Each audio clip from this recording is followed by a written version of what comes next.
19-year-old Alana Jancevski has a reputation as one of the most explosive attackers of her generation.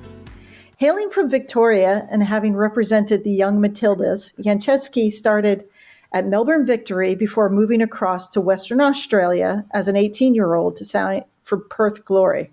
Really cool. 2 years of magic moments with stunning goals thrown in for good measure. The attacker moved to Adelaide United for the 2023-24 A-League season. Welcome to the podcast, Alana. Thanks for having me. It's exciting stuff. Cool. So, Alana, I remember the first time that we spoke, probably about 3 or 4 years ago now, you said this one line that always sticks with me: the pitch is my playground. And I think for those listening or watching that don't necessarily know you as a player or what you have done and what you are capable of, so could you just sort of give us an idea about how that one sentence sort of sums you up as so well as a player? Yeah, I guess, that kind of sentence always holds close to my heart. And I think I'm a very creative player and I love doing the unexpected on the pitch. So I'm always trying to do a pass that's very unexpected and unimaginable by the naked eye, by someone else maybe. But for me, it's always trying to do the unexpected or, try a shot that, others might not see. So, yeah. So what is this one of the incredible things that you've done that you still kind of think now, like, how the hell did I do that? So even looking back now. Yeah, I guess I don't know, I'm a very instinctive player and I think it really just runs on instinct. And when I am playing my best, I'm not thinking very much and everything's kind of just going with the flow. And yeah, sometimes I pinch myself that I'm able to do a few things. So yeah, very grateful feeling as well. So you'll be going back a while. You represented the Junior Matildas. So tell us a bit about that experience. What it was like for someone of your age at the time, in terms of what it taught you as a person, as a player, as well as an individual sort of growing. And who were some of the other players that were in the camp with you at that time? Yeah, I think firstly as a person, it taught me, started, growing that seed of independence. And I think that first trip we were away for like 2 weeks and that was hard in itself. And then to think I've lived on my own, for 3 years on and off right now is something I'm quite proud of, and getting that level of independence and really seeing myself mature and change as a person, keeping my core values, but really just evolving and growing. And as playing perspective, I think I'm grateful to be a part of this age group with a lot of great players. And I think that's a team that really gelled well together and we all were quite different, but complemented one another. And, you had players like Paige Zoyce, Hannah Lowry, Kirsty Fenton, Mia Bailey, like these really good players that, are doing really well now. And yeah, I'm very grateful that I got to be a part of that squad. So let's sort of fast forward up to the season just gone. You came into Adelaide United, another massive trip out of your comfort zone, sort of coming after sort of going from Victoria all the way across to WA and then going down to South Australia. So how do you look back now on the season that's sort of just gone personally, and then also sort of more widely from the sort of team perspective at Adelaide?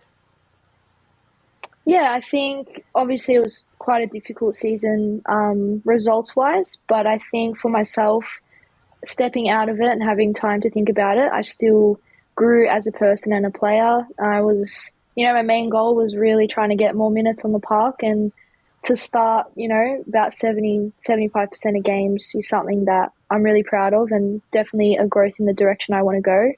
And yeah, I think I was able to have snippets of, really good quality and, players, that creative player that I am. And I hope that continues to show, and hopefully, the next step for me as a player is to be able to perform more consistently over, a longer period of time in a game. So yeah, as a team as well, I think it was one of the nicest groups I've ever been a part of, and I really enjoyed the group of girls. So it was, unfortunate that we couldn't, emulate that with results. What do you think were the reasons in the end for the club's position on the ladder? I mean, I know a lot of teams sort of found it quite hard in terms of consistency because, you were playing everyone twice. So, there were no sort of surprise packages in terms of coming up against players or whatever. And obviously the coaches that from the opposition knew you guys that much better as well. So I mean, was that part of it, or, sort of how did sort of things go in the end? I think it just, there was, the base of players that have been there for a while and, a good bunch of new ones. And I think that just the maybe combination and gel of players maybe just, couldn't get quite right, like who worked the best together. And I think, that was probably the downfall in the end because I really do think we had a really great squad. And, on paper, I think we were, one of the best sides going in the comp. And I just feel that, the balance just wasn't right all the time, which is unfortunate. And obviously, since the end of the season, there's been sort of quite a lot of movement in and out of the club, both from the men's side and the women's side.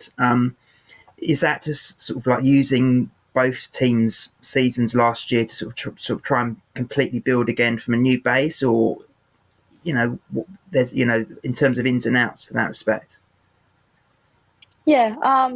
Not really sure in terms of, other people around the club, but just personally, it just, obviously the results didn't happen and I did grow, but I think I still need something new and hopefully, being in Melbourne in my home state is my goal and always, playing in your home state's always great. And being away from home for so long, I think it would be a really big step for myself and something that I really want to work towards. So that's obviously condemned me to another year of disappointment because you're not going to come back to Perth. So I'm seriously gutted about that because that was going to be my next question, but never mind. So, I mean, the problem that's sort of getting slightly more seriously. I mean, obviously there's sort of coming back into sort of the Victoria scene. There's, 3 really big, powerful clubs in there that have been, they're sort of pushing for finals. I mean, that's a really good career growth potentially if one of those clubs are able to pick you up, isn't it? Yeah, for sure. And I think I'm ready for that next step and I know what my potential is as a player and I'm ready to, challenge myself one more and really try and be a part of a big club in my home state. And I think everyone knows that you always have that extra passion and just extra drive that's, uncontrollable when you play, for your home place. So, that's a big goal of mine to achieve in this off-season. Okay, so talking about playing in your home state, obviously you're back in the NPL at the moment at Heidelberg United after a couple of years at Bulleen. So tell us a bit about that move and sort of what life's like at Heidelberg now this year. Yeah, I'm really enjoying being at Heidelberg and I love the group of girls and the dynamic and a bit of a surreal moment. I've gotten the chance to play with my first ever coach. So that's something that's, full circle moment for me. I'm really enjoying the environment. The staff is lovely and, I'm working with a really good strength and conditioning team that's, allowing me to work on things that I want to improve on and seeing results already in a short period of time has been really nice for me. And I think a really big thing at the club is everyone's really passionate and really wanting to see results in their players with, players' happiness at the forefront of their mind. So, I think that's been a really big thing for me and I'm just really enjoying it, really enjoying the group. And I think, that's shown on the pitch as well, being able to really, encapsulate who I am as a player and playing, in the position that I am as well on the field. Brilliant. And Denise, do you want to throw some Alana's way? Sure. I just want to riff on sort of happiness. What position are you happiest in on the pitch? I guess as a player, something that I do pride myself on is my versatility. And I think being able to play in about 5 different positions on the field, I think something that can be very useful to a team. But for myself, I think where I can be most creative and really show, who I fully am as a player is, playing as a 10 and really being, in behind the strikers and just, being able to play that last pass through or, hit a really good shot from outside the box. So, that's something that, I think makes me the most happiest on the field. And have you always kind of been that player, or, like that gives you, tell us more about what that gives you, the 10 position? Yeah, I think, to be honest with you, I think this is the first team that I've been, able to play the exact explicit 10 role. I think with Australian football especially, it's always a typical, basic 4-3-3 with 2 8s. So to be given the chance to play as a solo 10 is something that I've always wanted. And this is actually the first time in 15, 16 years of playing, it's the first time that I'm able to fully, give that role a go. So I'm still even, playing around with it, learning space, because not even just saying it because I play, I just truly believe it's one of the hardest positions to play because you got such a small space to work with. So I'm really enjoying, working in that role. So when do you play your best? Some players seem to play their best when they're angry, or some players seem to tell me about when you talked about your flow, or, when do you play your best, or what kind of sort of mood are you in when you're playing your best? If you ask my dad, it's getting me really angry before the game and going out there. But I think it's really dependent on the actual game that you are playing. I think it does change. I think if it's a really big game that, maybe you're versing a really top team, I think your mindset is very, very hungry, very hyped up, and you might be a bit more of that, aggression state. But I think in a game where you really want to focus on your creativity, I try to get as relaxed as I can and, really enter that flow state and be, really calm. So I think it does depend week to week what I'm kind of looking after. And, sometimes you might not have had the best game the week before, so having a bit more aggression going into the game is sometimes important. Okay, so tell us, are you the type of person who wants to take a penalty kick? Or are you sort of how does that even work out on the pitch? How is that decided? I think growing up, I've always had the confidence to step up in high pressure moments, and obviously a penalty is one of them. And since I was quite little, I always, wanted to be the one to take it, and would always run to get the ball and just put my head down and straight away be in the zone. And it's really just having that sense of confidence that, you are good enough to be there, good enough to take that penalty, and just, really being certain with the spot you want to go and sticking to it the whole time. Tell us a little bit about how you look after yourself, because obviously a whole sort of week or even more leads up to these big important moments. What are kind of components to your week right now? Right now you're playing in the MPLW.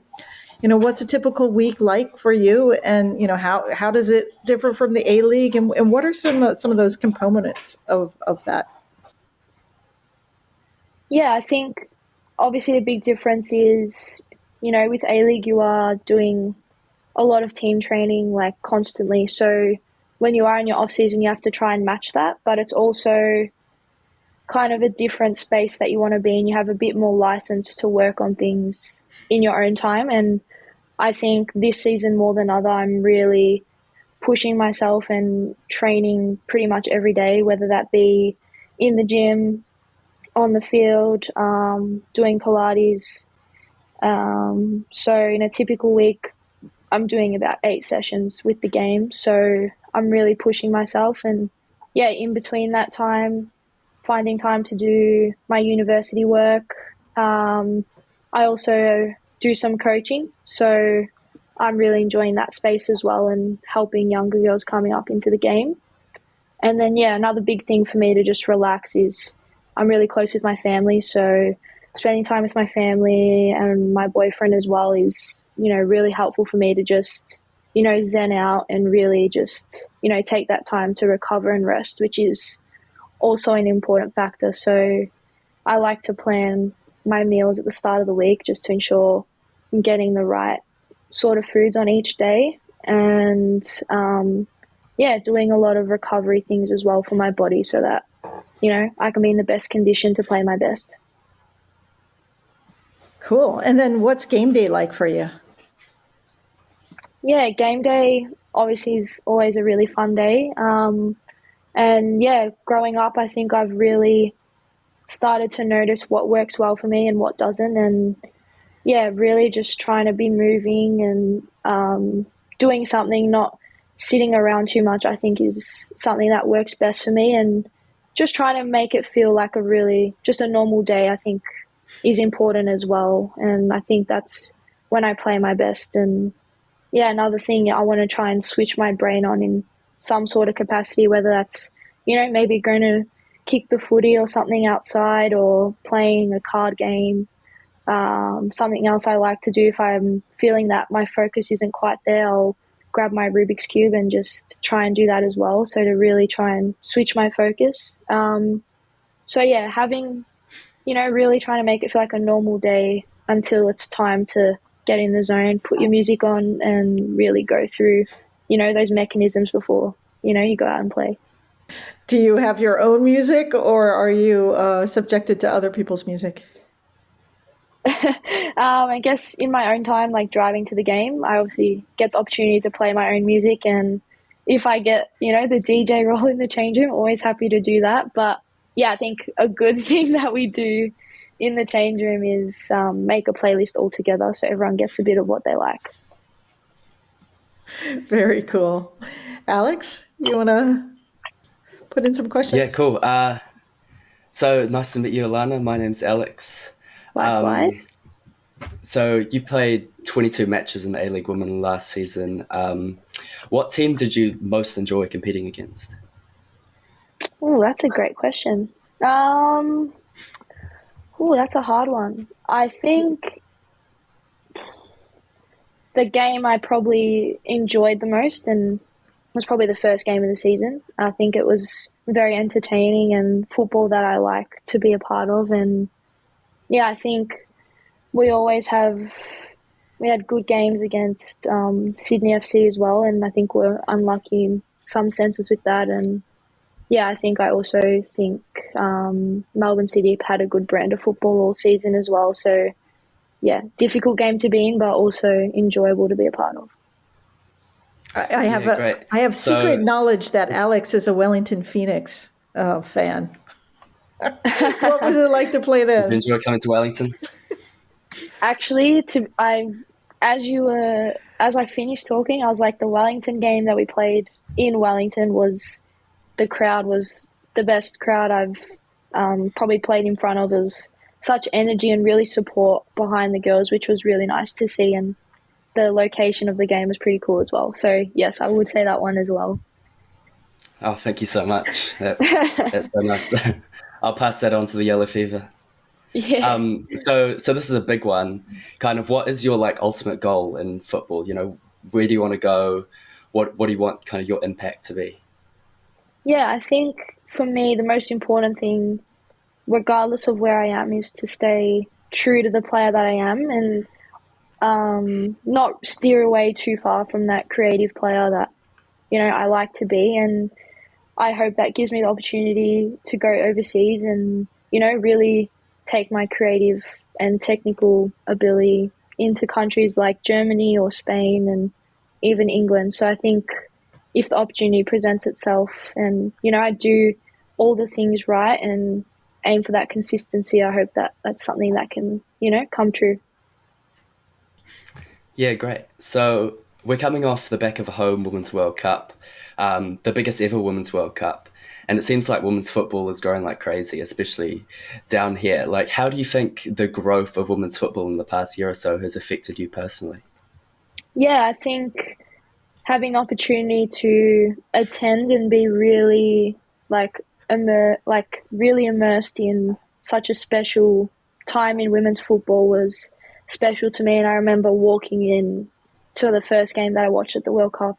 I'm pretty sure it was Canada versus Nigeria, and just had this overwhelming emotion kind of fill me up. And I think that says enough, just to see so many people supporting such a beautiful and special game. And I think it's still, that support is still lacking in the A-League. And I think, that kind of trailed off towards, after the first few rounds. And I'd really like to see, the same crowd, support the A-League and, really see that belief shine through.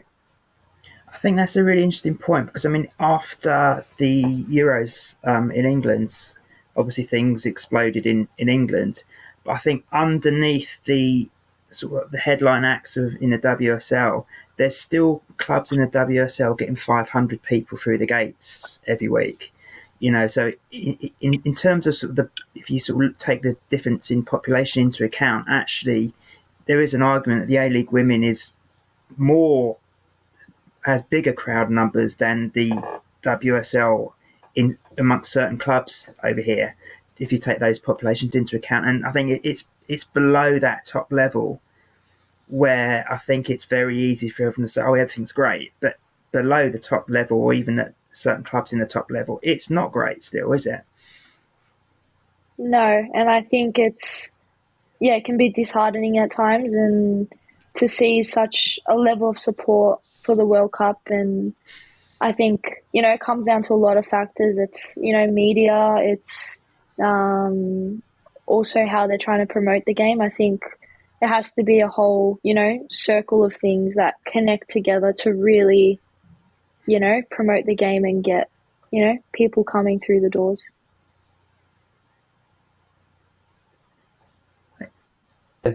Where do you? There's a big sort of conversation. I know there was at Melbourne City as well before the grand final, but also it's sort of happening sort of globally in terms of, let's just let people in for free, or let's let people in for a lower price. But on the other side of that, you're kind of devaluing the product as well. So where do we sit in that perspective as well?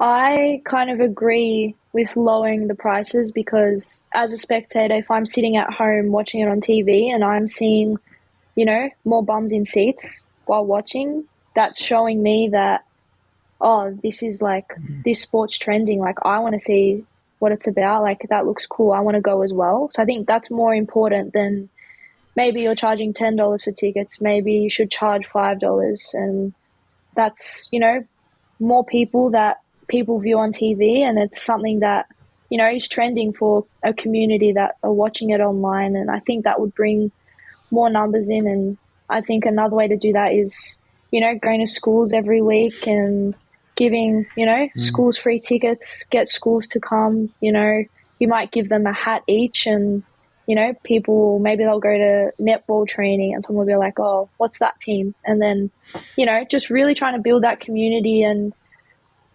stopping maybe the club's income with tickets by half. But I think if you get the media revenue, I think that will even up or even get you more profit. So that's maybe something that could happen. Yeah. Yeah, that's really interesting. So kind of, what do you want the world to know about women's footballers? I think there's a level of real dedication and hard work that's underneath. And like myself, I'm doing university and I'm doing coaching and I'm doing all these extra things because, life as a footballer is just not enough. And it's sad to say, but the income's just not there, and we're having to do all these extra things. And still, there's so many amazing players in the league that perform at such a high level with all these other things going on. And I think the main message should be that, I feel like we're kind of a different breed, and there should be support shown for how much extra things we have to do to maintain such a high level as well. And I think for people that are listening or watching this outside of Australia and New Zealand as well, the thing that they have no concept of is what an away trip is in the A-League women, and what an away trip is in the A-League women on top of having to work and coach and do uni as well. But I mean, even when you're based in Victoria, yes, there's less travelling to an extent, but you still got to go over to Perth. You still have to go up to Newcastle or Adelaide or whatever. I mean, obviously, it gets that bit harder if you're a Wellington Phoenix player or a Perth Glory player or even an Adelaide player. But that whole situation, it's insane, isn't it? What the expectations of that brings. Yeah, for sure. And there's, like myself, I've had to live interstate for 3 years, and the wage of a A-League women's player just is very hard and not enough to, even live interstate. Like, you lose a lot of money, and that's where it gets really hard, and that's where the game's really behind. And it's disheartening because we put in so much time and effort to be footballers and sacrifice so much, and it leaves a big question of, how worth it is. Like, you see players having to retire because of financial struggles, and it's sad to see. So, if you just for the people that don't necessarily have the idea of what the travelling is like for an away game, from everything that you were doing outside of the football bubble whilst you were at Perth, what was a travel week like in Perth when you were going to an away game on the East Coast, for example? Yeah, so a minimum travel time would be 3 to 4 hours. And that's in an aeroplane as well, to highlight too. Yes, yeah, airplane, 3 or 4 hours. And obviously time difference as well. So every time you went to a new place, you had to, adapt 3 hours. So there's that difficulty as well. Like, going to bed was very difficult, and having to go to bed really early or really late because changing your time zone for one night isn't going to work. And then you have trips like going from WA to Wellington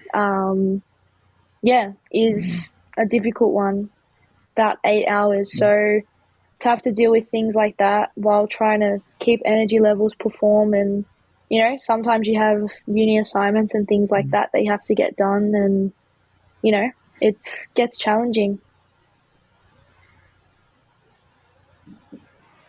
Yeah, Denise, you coming in there? Yeah. I'm just in awe of both your honesty and the rigor that you have to go through to be a A-League footballer. Wow. I mean, it's tough stuff. And to keep yourself in top form, and now the season's longer. I mean, I'm thrilled as a fan that the season's longer. So I just want to give a clap to you and all the other athletes, and just telling the story about what that's like, and then also I can't imagine, we talked about your flow and just trying to relax and be loose. I mean, that's tough stuff to perform on game day when you've just been crunched in an airplane. I just, anything else, Alex, Ben? No, Well, we just really just, want. Yeah, go for it. Ben. It's just as you say. I think it was really important to highlight for the people outside of Australia, because I know there's all sorts of challenges involved in being a female football player wherever you are in the world. But I think it's just to emphasise that additional, strain's probably the wrong word, because you're doing it because you love it and you do it because you're amazing at it, but just to take in that that additional load on you as a person who's expected to then go out and perform in what could be a game that's deciding a title, or whether you're playing finals or whether you're missing out on finals, and also sort of be in a state to sort of be the sort of player that you are and always have been as well. It's just I honestly don't know how. Yeah, I mean, there's no charter flights, is there? No. I mean, just getting on a plane to go from, and I know that Perth to Sydney flight, and that's hard enough when you're a person who's just sort of getting out and going to your hotel on that. But then to go out the next day, and play a top level game is Seriously. Yeah, it's difficult. Yeah, a lot of management of stress and trying to relax, and yeah, it's very hard. And I have a lot of respect for female athletes. Have you named your Rubik's Cube? Have I named it? Yeah. No, I haven't named it. It's Okay. just something I bring out when I need it. Okay, Yeah. maybe we need to name your Rubik's Cube. Why don't we name it? Name my Rubik's Cube. Let's name it Ben. No, let's not. Let's not. Seriously, let's not. How about Ruby? Ruby. Ruby the Rubik's Cube. Anyway, I'm Hang glad on now, Lana, aren't you? Pardon? But you're glad you came on now, aren't you? Yeah. My goal on every podcast is to make Ben turn a different color. So we're doing good. Yeah, we've done that. We're good. Anyway, so thank you for listening and coming on the podcast. Impetus celebrates the pride, passion, and achievements of women in football. And don't forget to subscribe to the podcast. And until next time, thank you, Alana. Thank you. Woohoo! Thank you. Thanks for having me.